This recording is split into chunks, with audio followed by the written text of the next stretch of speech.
Okay, good morning. We are going to do these adorable Easter Bunny cookies this morning. So we have this little guy, and we have this little guy. These are super easy. To get these cookies, I just used a couple of really standard cookie cutters. These actually came in my Wilton multi-100 pack assortment kit. I'm not going over the actual baking and cutting of the cookies today. I've got a video on Facebook and on YouTube and lots of posts on the website that will walk you through how to do all of the prep to get these nice cookies that actually hold their shape but are still soft and delicious. So I would encourage you trying to keep this to 20 minutes today. So it took an hour to go through that whole process on the cookies. So when you're done watching this, check out and see what's going on either on my Facebook videos or on my YouTube channel to get the whole cookie tutorial on making them.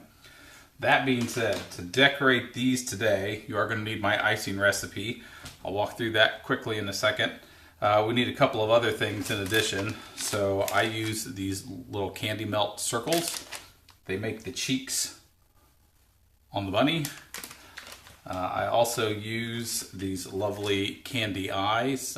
These happen to be Wilton because that's what I can easily get locally. Most of this stuff, if you go into one of the big box stores, if it's not in the baking aisle where the flour and the sugar and all that stuff is, there's usually another baking aisle over near where all the craft stuff is.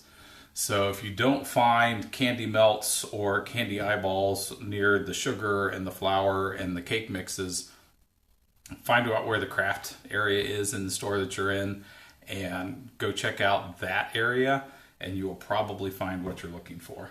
So in addition, we're going to need to make the icing, you need powdered sugar, just like that.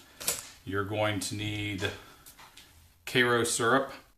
If you're a clean label person and you're not a fan of corn syrup, you can use maple syrup to make this recipe, and it actually works really well. You're going to need some almond flavoring or flavoring of your choice, about a quarter of a teaspoon, and then you need a little bit of milk, about a tablespoon of milk. This again, if you want this to be vegan, you can skip the cow's milk and you can use almond milk or soy milk. Works perfectly. When you put a cup of that sugar plus a tablespoon of your corn or maple syrup, a tablespoon of your milk or soy milk all together and mix that, what you're going to get is a nice thick consistency. This is the icing consistency that we're going to use for piping the borders before we do the flood coat. For food coloring, I like to use the gel food colors. Wilton makes them. They're readily available. Lots of other folks make them. I like them because they don't add any liquid to this recipe. When you add liquid to this, you're going to see in a minute when we cut half of this to make into the flood coat, even a little bit of liquid starts to thin it out quickly. So my tip, use the gel food coloring. You're just going to we're going to make the pink here. I already made the white. I cheated. Because we're trying to keep this to 20 minutes. But you don't need a bunch of this to really get a nice pink color. You just need a little bit on the end of, I like to use, these are actually cake pop sticks, but they work great. We're going to take this, spread it around in there just a little bit, and get rid of that. And you will see that just a little bit, when we start to stir this together, it doesn't take much to get a nice pink color. And that was pink food coloring. It just is easier to get to a soft pink if you actually have pink food coloring. You can do it with red. You just have to add it very, very slowly. Just a dab at a time, or you will quickly go from pink to red. This pink is a little bit softer. So this stuff is the consistency of toothpaste. You can see I can scoop this up with a knife and it will hold its shape nicely. but you want to get it good and stirred. If there are swirls down inside your bowl, you will end up with swirls in your piping bag, and you'll end up with swirls on your cookies. It's not the end of the world, but if you want a nice, even color, you just want to mix it really, really well. Okay, so I'm going to show you how to put this all together into a piping bag. Again, if you don't catch all of it, you can rewatch this video. There's a whole hour-long video on making and decorating cookies in general that walk you through all these processes. But you're going to need a piping bag. I like to use these little quick connects. You can get 4 of these for $2 in that same baking aisle. These bags are disposable bags. Again, you can get 50 of them for just a couple of dollars. I like to use a number 3 icing tip. It's one of those personal preference kind of things. To get a nice wall, you're going to see when we do this, to get that nice height, a number 3 seems to be just the right size to give you a nice bead without being so big that it looks chunky on the cookie. There are smaller, just plain circle round tips for writing and decorating cakes. If you get them too small, the icing when we flood coat tends to overflow. So I personally find the number 3 seems to work just fine. Hello ladies, thanks for joining us. So you're going to take your piping bag. You just cut about an inch off of the tip. You take the larger part of your quick connect. You're going to push it right down into the bag. You put the tip on top of that. You take the ring from the quick connect and screw that together. And now everything is one nice unit. I like to use some sort of cup. If you're doing this by yourself, it takes 2 hands just to manage the icing. So if you turn your bag inside out a little bit, you want to get as far down into here as you can get with your icing. If you have icing way up the bag, it's going to tend to go the wrong direction when you squeeze and make a mess. So if you roll your bag, that helps get everything way down into the tip. Just turn it inside out in a cup like that. We're going to take a spoon, and we're just going to spoon about half of this icing at this thick consistency right into the piping bag. And it's sticky and gooey, so it's going to try and make a mess. So you scoop that down in there.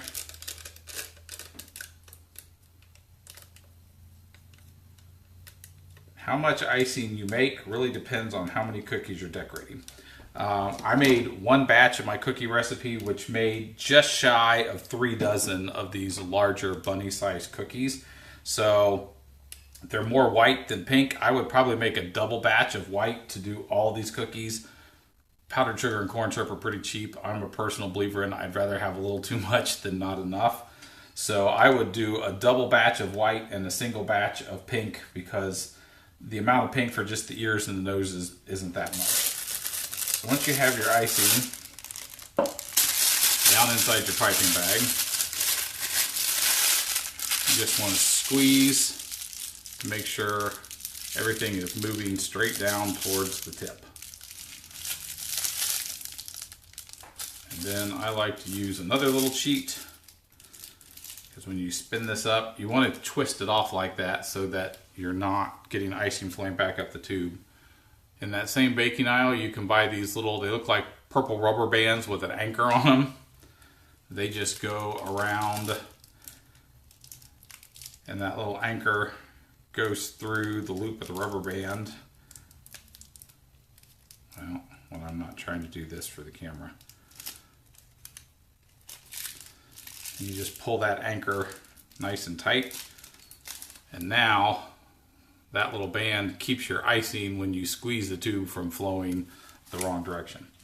I also like to have toothpicks on hand, because when you're not working with the icing, if you put the toothpick in, it helps keep it from oozing out, and it helps keep it from drying out. So we've got that. For the white, you don't need any food coloring. You just mix it put half of it in. So for the other half, to thin this out, I'll show you what we're going to do here. We're going to take just a little more of your milk or almond milk and add barely 1/4 teaspoon at a time to that thick icing. I like to stir this with a knife because when it's thick, this stuff is thick.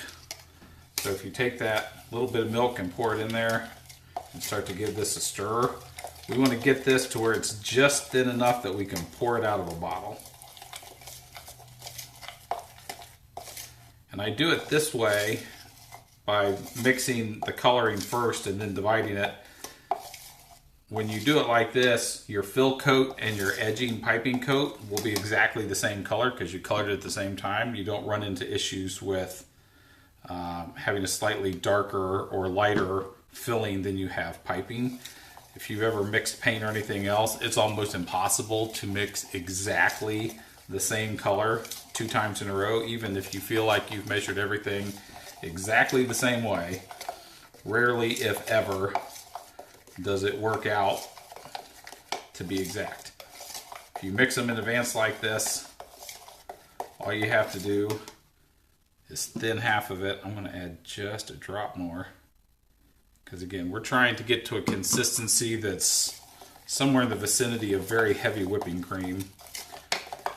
And now you'll see when I tilt the bowl, this flows.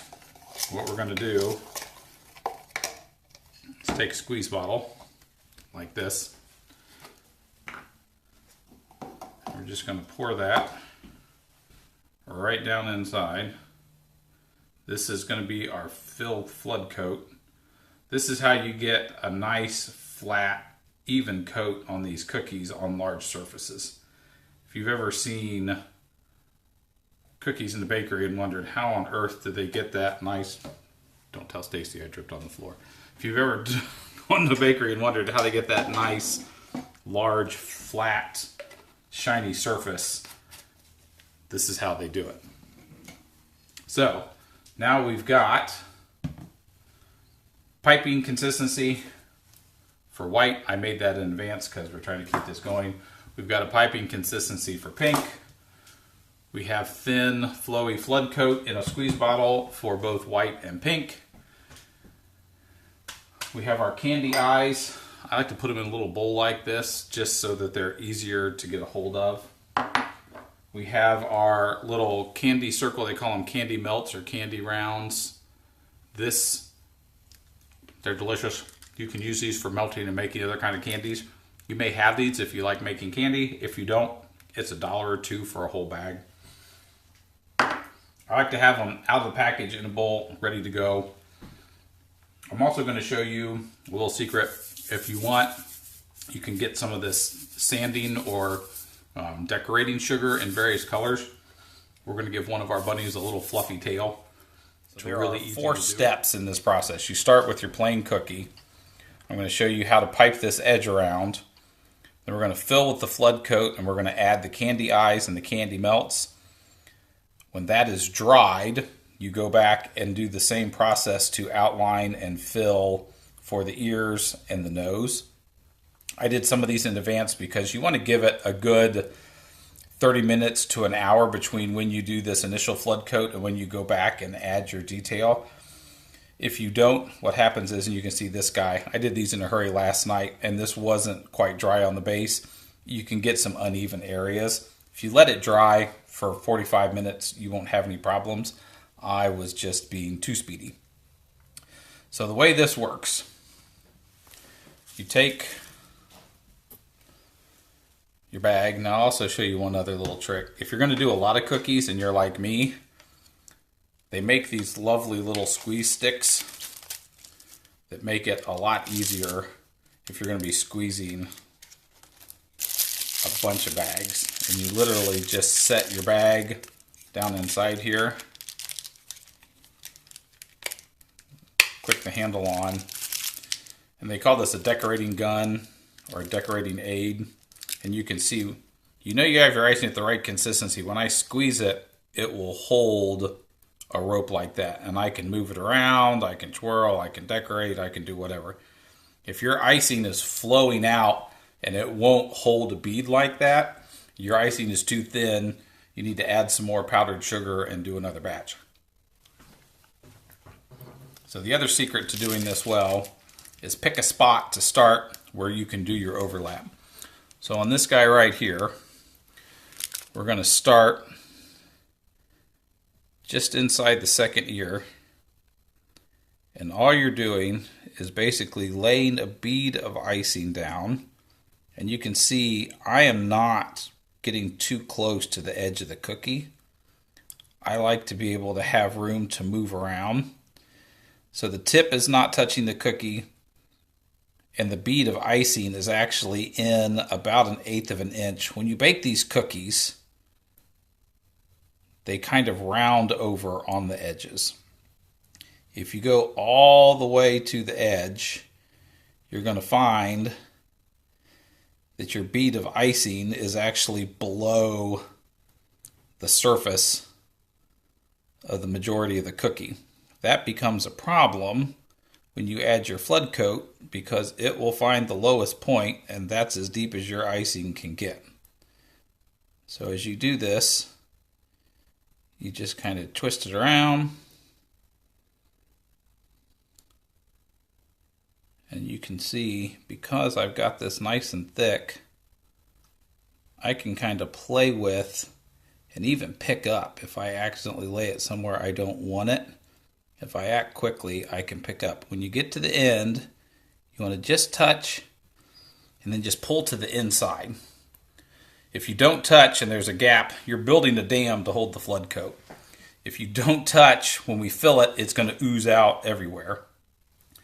I pull to the inside because that flood coat will hide it. If you pull to the outside, it's not the end of the world, but you'll see the little spot where you connected. If you pull to the inside, it's going to flood over it.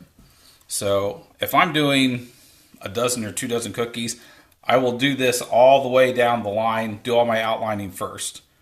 By the time I get to the last cookie and come back to the first one, you will find that this icing has firmed up. If you can touch it and it doesn't squish and move, you're ready to go to the next step. So for the next step, you're simply going to take your squeeze bottle of icing, and this is where your little popsicle stick comes in handy. You can use a toothpick, you can use this as a cake pop stick. They make little metal reusable versions of this, but you want something that's going to help you push the icing around, make sure it spreads evenly. And so all you're going to do is squeeze some on here.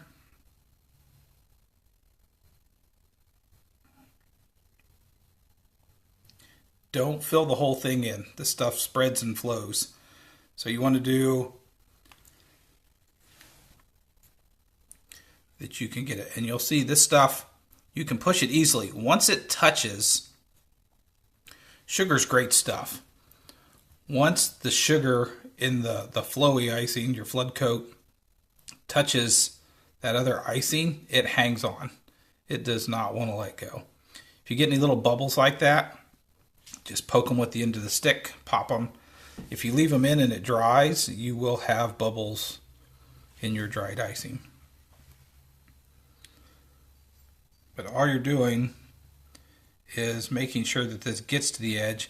If you find you have too much icing in a certain area, you can pull it, push it. Just make it go where you want it to go.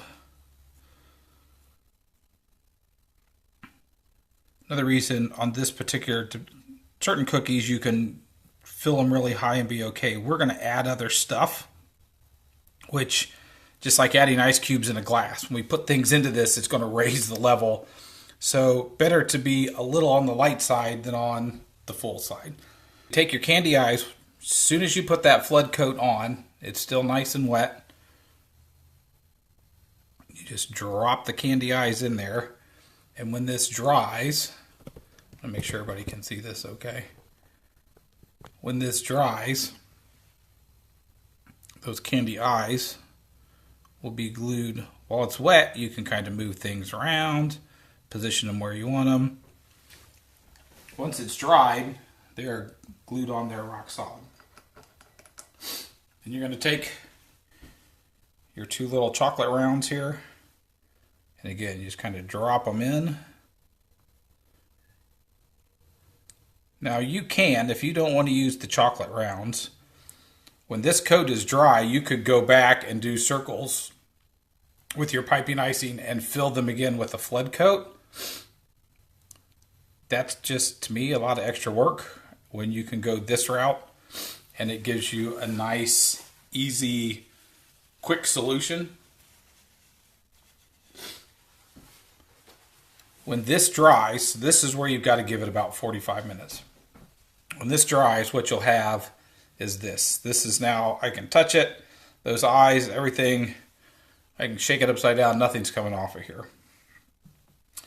What we're going to do at this point is take our pink, and for the nose, it's literally just a little loop. I kind of do a half circle,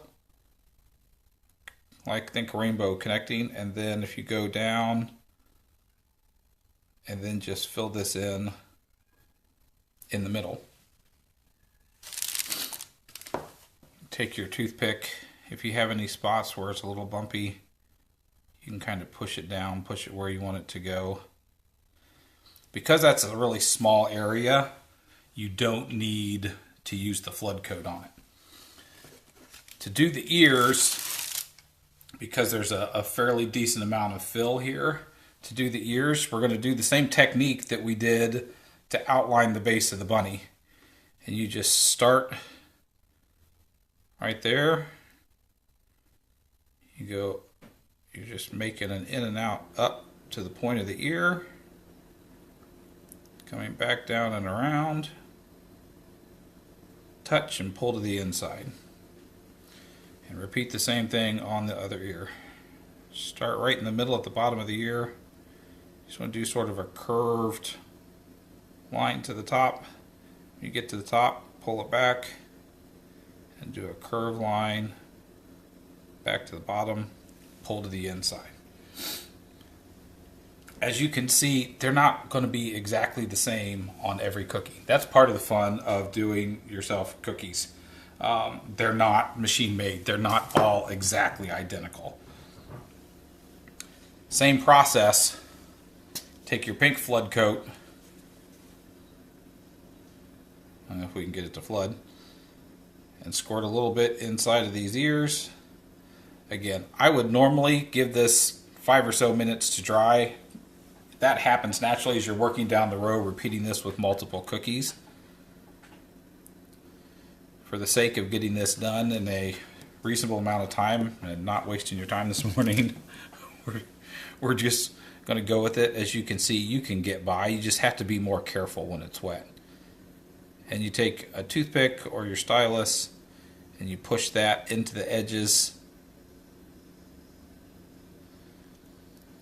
And because it's nice and liquid, it will self-level. And so you get this nice, flat, perfectly smooth surface.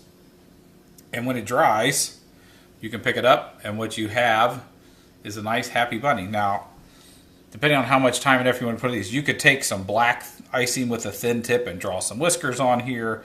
You know, you could take this as far as you like to go. I personally find this is a pretty quick cookie to do. They're really cute. People love them at Easter. And because I'm using the chocolates for the cheeks, you can get this done in 2 passes. It doesn't take a ridiculously long amount of time to do a couple of dozen of these cookies. Now, to do the little bunnies, same process. You start with your bunny-shaped cookie. Whatever bunny-shaped cookie cutter you have works for you. We're going to lay the piping around the edges, same way we just did it. Again, for the sake of time here for you guys, you just saw me do it on that one. You literally, like on the rabbit, I started just inside the nose, came up and around, tied it back together, and you can see connect right there. The fill coat works the same way. I'll fill this one for you. Hopefully everybody can see this one. This one is the shape really doesn't matter. You just want to squeeze enough of this on here that you can push it around. If you put too much in, it's going to overflow. It's not the end of the world, but that's why you want to do this not on your good dining room table. You want to do this on your kitchen counter, something that you can wipe off. And I like to do it on a baking rack like this, so if something oozes, your cookies don't get trapped in a pile of goo. If it starts oozing, it just runs right through the drying rack, and you can still have perfectly good cookies. It happens. If you're looking at me and going, well, it didn't happen to you, I've been doing cookies a while, and I do a lot of cookies. I'm better at judging how much it needs, but especially if I'm in a hurry, it still happens to me. So don't lose any sleep over it if you overfill, especially your first couple of cookies, until you sort of get the knack for it. Just like the other cookie, this is when you want to put your candy eye in your little bunny. So you drop him in there, and once it's in, you just kind of position it to where you want it. Come back with your pink icing. This time we don't even need flood coat because this little dot and the little ear are so small. Literally all you need to do here is put a little circle of icing for the nose. You kind of swirl that around. I'll show you some tricks on how to make those either. And then for the ear, I literally start just above the eye, take a line to the top, and then double back right alongside, and you sort of get a double thickness line like that. And that is more than enough to give you that cute little bunny ear. If you want your nose nice and perfectly flat and circular, you can kind of poke at this stuff. If you ever played with cornstarch and water, it's sort of the same. It's somewhere between a solid and a liquid. Scientifically, they would call this a non-Newtonian fluid. So if you push hard on it, it acts like a solid, but if you're gentle with it, it flows like a fluid. And literally, that's it. You put that on there.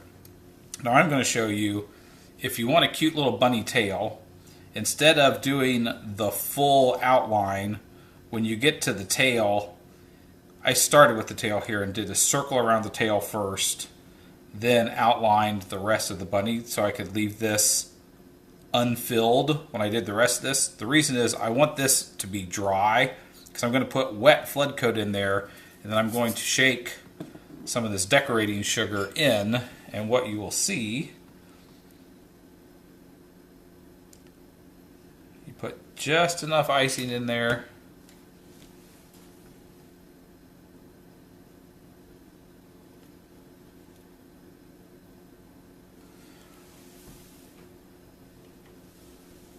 to fill it in. So now, where it gets fun is if you take some of this decorating sugar, and I'm going to make a mess all over my counter. I would recommend doing this like in a shallow baking sheet. If you sprinkle this on here, again, don't tell Stacy I was making this much of a mess. I'm going to show you, and then shake this off. The sanding sugar sticks to the wet icing. So now you get this nice little fluffy looking tail. You can do that with anything. I did it at Christmas time. It's fun to add like fluffy edges to mittens or sweaters or things like that. If you're doing animals, it's a fun way to make just a fluffy little tail. It doesn't take a lot of extra effort, and it's just a cute way to add another little detail. But that's all the steps. You outline, flood, let the flood dry, ideally 45 minutes. Go back and add your detail work with your piping with pink and flood. And if you want, you can add cute little fuzzies. If you wanted to, if you found pink decorating sugar like this. You could sprinkle the pink inside of the ears if you wanted the inside of the ears to be fuzzy. You just play with it, make it your own.